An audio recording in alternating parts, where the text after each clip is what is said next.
আমার ভাইরা, এই জন্য ক্ষমতা এমন একটা জিনিস, ক্ষমতা যদি না থাকে আপনি মানুষ হিসেবে আপনার কোনো সম্মান থাকবে না। এই জন্য ক্ষমতা শুধু একক বিষয় নয় যে প্রধানমন্ত্রী হলো আর ক্ষমতা লাভ করলো বলে এটা না, প্রত্যেকটা সেক্টরে প্রত্যেকটা জায়গায় ক্ষমতা দরকার। না থাকলে আপনার কোনো কি নেই, মূল্য নেই। এরপরে রব্বুল আলামিন বলেন অমির রিবাতিল খাইল, তোমরা অশ্বরোহী ঘোড়াগুলোকে প্রস্তুত করো। কি করতে বলছে? ঘুমাইতেছেন নাকি? কি প্রস্তুত করতে বলছেন? সেনাবাহিনী দলকে তোমরা প্রস্তুত করো, অশ্বারোহী ঘোড়াগুলোকে তোমরা প্রস্তুত করো। এবার বুঝুন আল্লাহ কোন সময় কোন জাতিকে, কোন মানুষগুলোকে অশ্বারোহী ঘোড়াগুলোকে প্রস্তুত করতে বললেন। দেখেন, ওই সময় যাদেরকে আল্লাহ এই কথা বললেন তারা ছিল মদিনাবাসী। কারা? জোরে কথা বলেন। মদিনাবাসী। বুঝতে হবে এখানে কথাগুলো।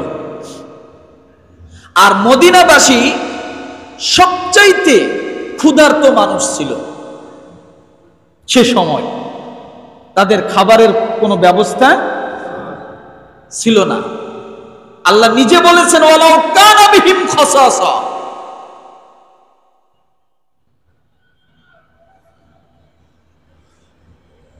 আল্লাহ বলেন সূরা হাসর আয়াত নাম্বার 9, এখানে আল্লাহ বলেন ওয়ালাউ কানা বিহিম খাসাসা, তারা এত অভাবী ছিল এক বেলা খেত 3 দিন খেতে পারতো না, 15 দিন চুলে আগুন জ্বলতো না। আমি বোঝার জন্য বলছি, 15 দিন চুলে আগুন জ্বলতো না। তারা পরনে যদি একটা গামছা পরতো তাহলে সারা পুরা শরীর খোলা ছিল, গায়ে কাপড় দেওয়ার মতো কোনো কাপড় ছিল না। স্বামীর থাকলে স্ত্রীর ছিল না, স্ত্রীর থাকলে স্বামীর ছিল না। এত কঠিন পরিস্থিতিতে তারা ছিল। তারা এত ক্ষুধার্ত ছিল, তারা শুকনো চামড়া কোথাও পেলে সেখান থেকে এনে ধুয়ে শুকাইতে দিয়ে সেইটা তারপরে তারা খাইতো। এগুলো শোনেন নাই আপনারা? মাসের পর মাস তারা শুধুমাত্র খেজুর খেয়ে থাকতো। শোনেন নাই? গরিব সাহাবীর বাড়ির উপরে খেজুরের গাছ, সেই খেজুর গাছের একটা খেজুর পড়তো, এই খেজুর তারা টুকাই নিয়ে খাইতো।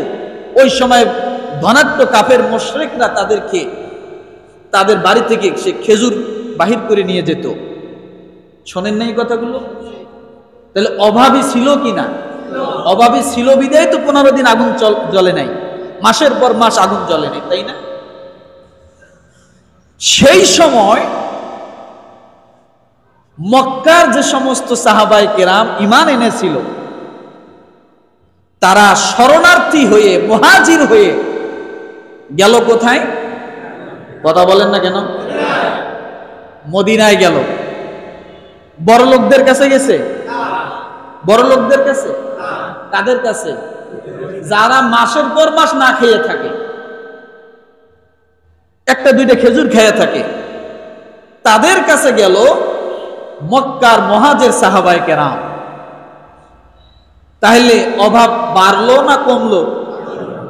কথা বলে। অভাব আরো বাড়লো।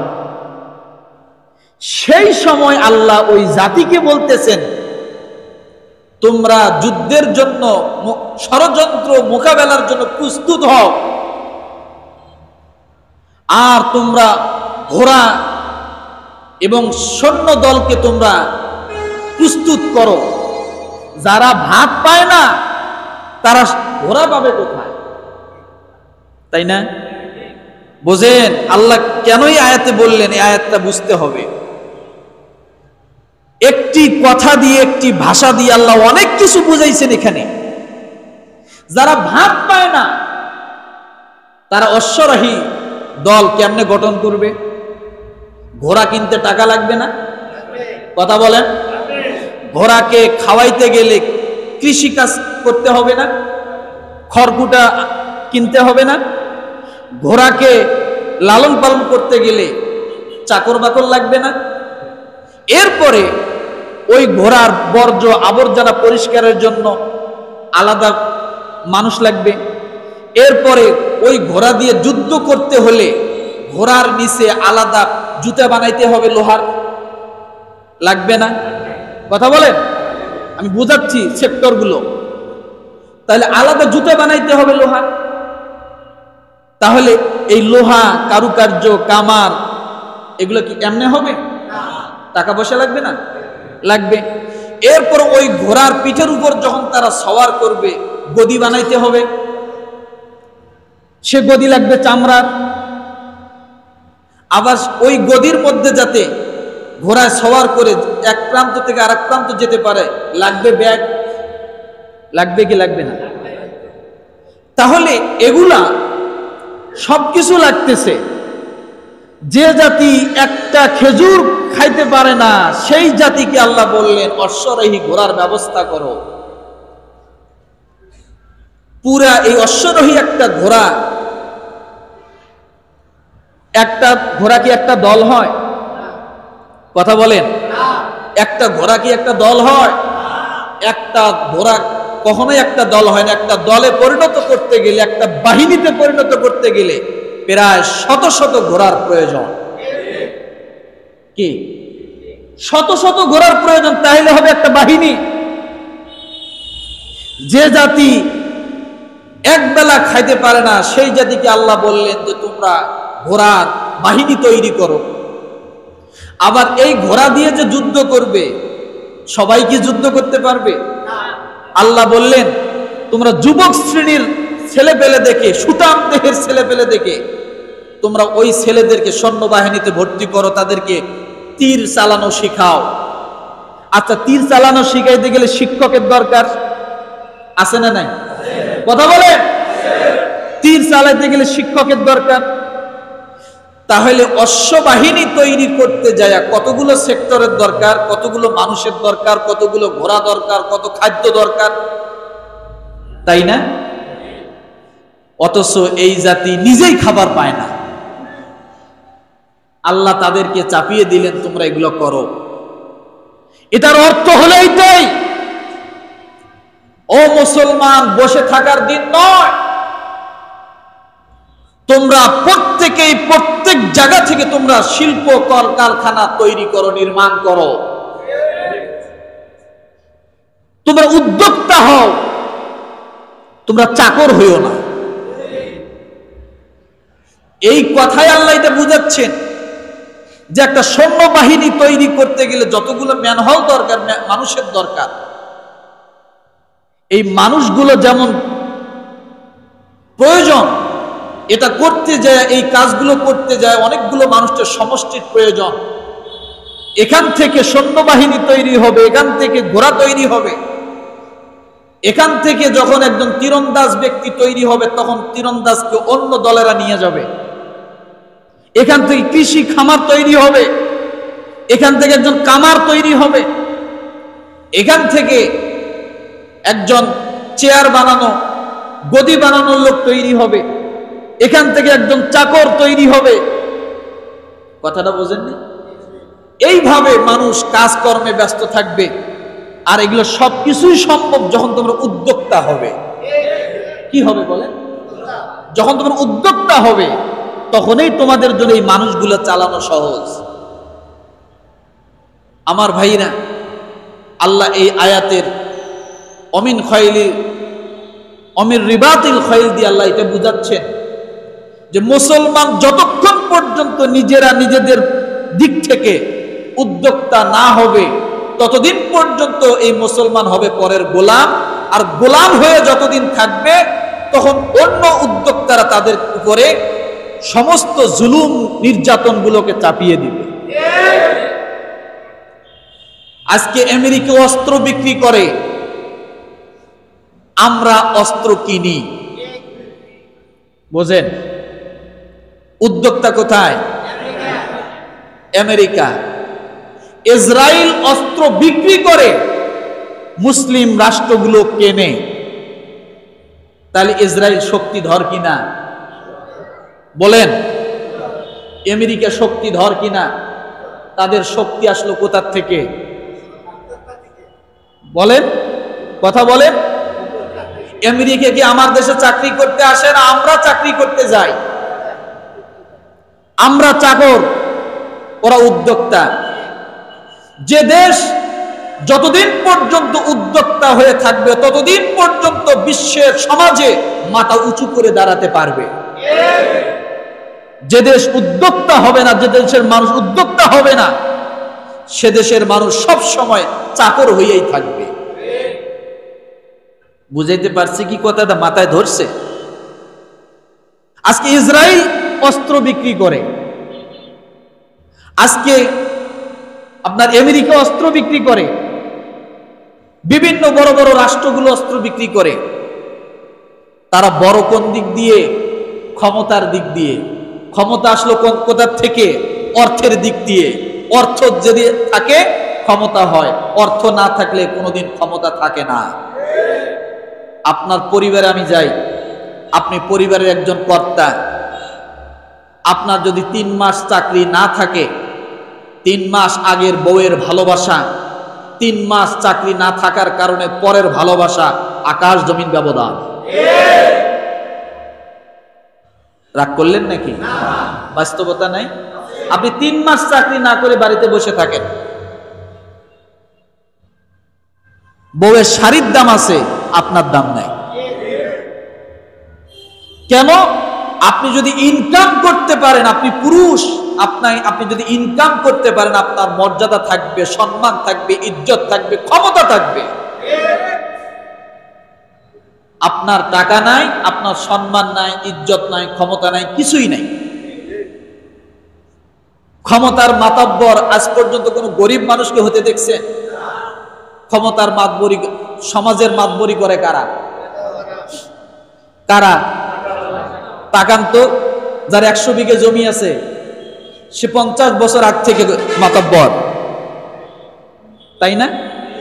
আর তার জমিতে যে কাজ করে সে কোনোদিন মাতব্বর হতে পারছে? তাহলে বোঝা গেল ক্ষমতার পিছনে, ক্ষমতাকে টিকসই করার জন্য ক্ষমতার পিছনে প্রয়োজন হলো কি? টাকা। আর টাকা আসবে কোথার থেকে? চাকরি করে। হ্যাঁ, চাকরি করে কয় টাকা কামাবেন?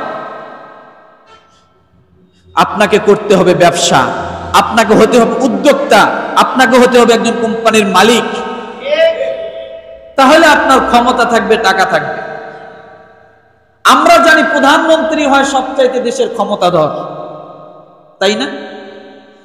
সাধারণ মানুষ প্রধানমন্ত্রীদের কাছে যায়, এমপির কাছে যায়, চেয়ারম্যানের কাছে যায়, মেম্বারের কাছে যায়, যায় কি যায় না? কিন্তু প্রধানমন্ত্রী কার কাছে যায় জানেন? ব্যবসায়ীদের কাছে যায়। ব্যবসায়ীরা প্রধানমন্ত্রীর কাছে যায় না, প্রধানমন্ত্রী ব্যবসায়ীর কাছে যায়। কেন যায় জানেন? সে যখন নির্বাচনে দাঁড়িয়েছিল, এই ফ্যাক্টরির মালিক তাকে 10 কোটি টাকা দিয়েছে, ওই ফ্যাক্টরির মালিক তাকে 5 কোটি টাকা দিয়েছে, আপনি নির্বাচন করেন। দেয় না? দেয় না? বড় বড় ব্যবসায়ীরা টাকা দেয় নির্বাচন করার জন্য। এখন নির্বাচনে যখন জয়লাভ করে আর প্রধানমন্ত্রী হয়, তখন কি এই প্রধানমন্ত্রী ব্যবসায়ীর কথা শুনতে বাধ্য কিনা? বাধ্য কিনা? বাধ্য কিনা? আজকে ভারত দীর্ঘদিন আওয়ামী লীগের উপর মোড়লগিরি করছে। ভারতের কথা ছাড়া চলতে পারে নাই আওয়ামী লীগের লোক। তার কারণ কি? তার কারণ হলো আওয়ামী লীগের থেকে শক্তিশালী হলো ভারত। ভারত আওয়ামী লীগকে ক্ষমতায় রাখার জন্য যা করার প্রয়োজন সব করছে, যার কারণে আওয়ামী লীগের কিছু কিছু এমপি মন্ত্রীরা বলেছিল ভারত আমাদের রক্তে মেশাওয়া, আমরা এপিট আর ওপিট। বলে নাই? বলে নাই কথাগুলো? বলছে। একই জিনিস ক্ষমতার থেকে যখন সরে গেল, ভারত ভারতের জায়গায় আছে, শুধু নাই আওয়ামী লীগ। এতটুক পরিবর্তনের কারণে দেখেন পুরা ঘুরে গেল। এখন ভারত এই কথা তো আর বলে না, ভারত তো আমাদের দিকে এখন আর ভালো নজরে তাকায় না। তার কারণ আজকে যদি ডক্টর ইউনূস যদি ভারতের হয়ে আসতো, তাহলে ভারতের সবকিছু ভালো লাগতো। তার মানে বোঝা গেল বড়র বড় আছে, বড়র বড় আছে। এইভাবে যুগ যুগ ধরে কেউ না কেউ কারো না কারো সাপোর্ট নিয়ে ক্ষমতায় আসে। আসার পরে বাধ্য হয় তাদের কথাগুলো শুনতে। 17 বছরে ভারতের যত কোম্পানি বাংলাদেশে দাঁড় করানো হয়েছে, অন্য কোনো আমলে হয়েছিল? শুধু তাই নয়, জনবল প্রত্যেকটা ফ্যাক্টরিতে বাধ্যতামূলক একজন ভারতের লোক এজেন্ট নিয়োগ করতে হবে উপরের কর্মকর্তা হিসেবে। ছিল না? ছিল না? ছিল। বাধ্যতামূলক, শুনতে বাধ্য। কেন শুনবে না? না শুনবে গদির থেকে ওই ভারতেই নামায় দিত। কে নামায় দিত? ভারতেই নামায় দিত। আপনার আমার ভোট লাগতো না। ভোট তো আপনিও দেন নাই, আমিও দেইনি, প্রধানমন্ত্রী হলো কেন? তাই না? এই জন্য আল্লাহ বলেন, ওয়া'আইদ্দু লাহুম মাস্তাতা'তুম মিন কুওয়াতিন ওয়া মির রিবাতিল খাইলি তুরহিবুনা বিহি আদুওয়াল্লাহি ওয়া আদুওয়াকুম। আল্লাহ বলেন, তোমরা শত্রুর মোকাবেলার জন্য প্রস্তুত হয়ে যাও, অশ্বরোহী তোমরা প্রস্তুত করো। আজকে আপনি খেয়াল করে দেখেন, ইসরায়েলকে সহযোগিতা করে আমেরিকা।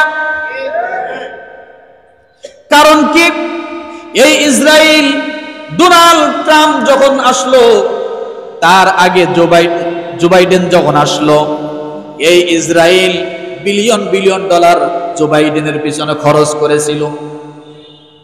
যার কারণে জো বাইডেন যে কয়েকদিন ক্ষমতায় ছিল পুরাটাই সমর্থন করে গেছে ইসরায়েলকে। আর ওই সমর্থন পাওয়ার কারণে আজকে মুসলিম রাষ্ট্রগুলো তছনছ করা শুরু করে দিল। বোঝেননি? আবার জো বাইডেনের আগে কে ছিল? ট্রাম্প ছিল না? ট্রাম্পকে হাজার হাজার বিলিয়ন ডলার সহযোগিতা কে করছিল? ইসরায়েল। এক এক দেশে এক এক সরকারের। কে করছিল? Russia, Putin. যতদিন ট্রাম্প ছিল তার পক্ষে কথা বলছে, পুতিনের পক্ষে। আর যখন জো বাইডেন আসলো তখন বিপক্ষে গেল কে? পুতিন। পুতিনকে ধ্বংস করার জন্য ইউক্রেনে কি বিমান, বিভিন্ন অস্ত্র পাঠায়নি? পাঠাইছিল। তাহলে বোঝা গেল দেশ একটা, নেতৃত্ব দুই ধরনের। যে যার পক্ষে টানবে তার পক্ষে সে কথা বলবে, তাই না? তো এমনটা কি আমাদের বাংলাদেশে হচ্ছে না? আমার ভাইরা, আল্লাহ তাআলা বলেন, তোমরা এর জন্য প্রস্তুত হও, কঠিন ষড়যন্ত্র থেকে মোকাবেলা করার জন্য প্রস্তুত হও। কারণ যদি এটা না হয়, আপনি তো একটা বিষয়ে, এক দফা বিষয়ে আপনি জয়লাভ করেছেন, এখন এই জয়লাভের পরে দফার অভাব থাকবে না। কিসের অভাব থাকবে না? দফার অভাব থাকবে না। তাই তো বাস্তব দেখতেছি। তাহলে এগুলো সব কিছু মোকাবেলা করার জন্য লাগবে কি? ক্ষমতা। কি লাগবে বলেন? জোরে বলেন। আর ক্ষমতা পাইতে হলে কি লাগবে? অর্থ। অর্থ আসবে কিভাবে? গোলামি করে?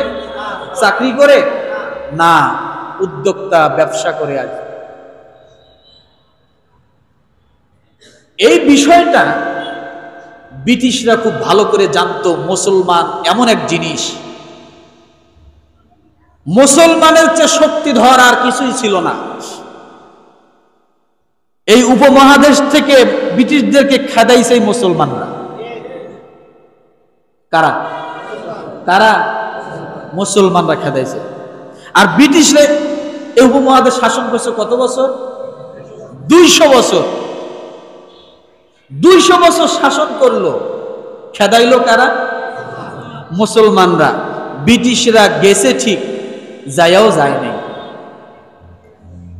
মুসলমান রাষ্ট্রগুলোতে এমন কিছু কাজ করে থুয়ে গেছে, আজীবন চেষ্টা করলে মুসলমানরা হাত পাতা ছাড়া কোনো পথ থাকবে না, তার উদ্যোক্তা হতে পারবে না। বলেন তো মুসলমান দেশ সবচেয়ে শক্তিধর কোনটা আছে? আছে? কোনটা শক্তিধর আছে? একটাও না। আজকে যখনই ফিলিস্তিন গাজায় যখন মুসলমানদেরকে মেরে শেষ করে দিচ্ছে, 200 কোটি মুসলমান একসঙ্গে চিল্লাচ্ছে, কোনো কাজ হচ্ছে না। হয়? কোনো কাজ হয়? হয় না। আপনি দেখেন এই চিন্ময় কৃষ্ণকে শুধু গ্রেফতার করার কারণে সারা বিশ্ব টনক লড়ে গেছে। শক্তি কোথায়? ও কিন্তু আমার দেশের মানুষ, তাই না? ভারত লাফালাফি করতেছে, কান্নাকাটি করতেছে, সারা বিশ্বে আলোচনা চলছে এক চিন্ময় কৃষ্ণ দাসকে শুধুমাত্র গ্রেফতার করার জন্য। তাহলে গ্রেফতার শুধু তাই এত কান্নাকাটি, আর মুসলমান হাসপাতাল, স্কুল, কলেজ সমস্ত কিছুতে মুসলমানকে মেরে শেষ করে দিচ্ছে। কেউ তো এই বিশ্ব পতাকা নিয়ে মিছিল করলো না, মুসলিম রাষ্ট্র তো টনক নড়ল না, জো বাইডেন তো অস্ত্র দেওয়া বন্ধ করলো না, করছে?